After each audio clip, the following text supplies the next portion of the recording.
వచ్చే నెల సెప్టెంబర్ 7వ తారీఖు వినాయక చవితి సందర్భంగా ప్రతి ఒక్కరు కూడా మట్టి వినాయకుని పూజించడం వల్ల పర్యావరణాన్ని రక్షించాలని బీజేపీ రాష్ట్ర కార్యవర్గ సభ్యులు విట్టా రమేష్ కుమార్ పిలుపునిచ్చారు.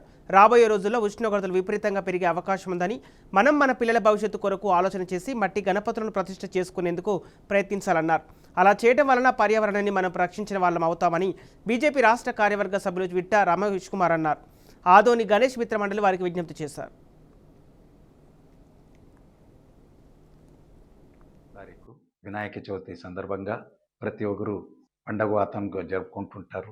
దేశ విదేశాల్లో కూడా ఈ యొక్క పండగ చాలా బ్రహ్మాండమైన జరుపుకుంటారు. తర్వాత కొన్ని ప్లేసెస్లో 3వ రోజు 5వ రోజు లేకుంటే 9వ రోజు నిమజ్జనం కార్యక్రమం జరుపుకుంటాం. కనుక మనం తెలుసుకోవాల్సింది ఒకటే, చాలా విగ్రహాలు మనము మట్టి గణపతిని చేస్తే మన పర్యావరణంకి కాపాడుకునేవి ఉంటుంది.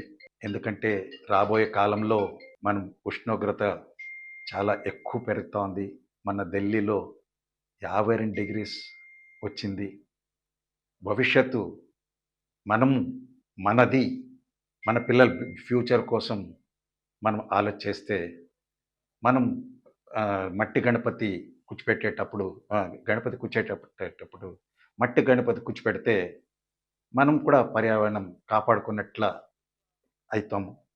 సో రాబోయే కాలంలో కూడా మనం చూసి ముందు తరాలు కూడా పర్యావరణం గురించి ఆలోచించేసి ఉంటారు. కనుక సో ప్రతి ఒక్కరు మనం ఆదోని పట్టణ వాసులైనా అందరూ గణపతి విగ్రహం ఫెస్టివల్ చేసేటప్పుడు మట్టి గణపతి నిర్మాణిస్తే బాగుంటుందని కోరుతూ సెప్టెంబర్ 7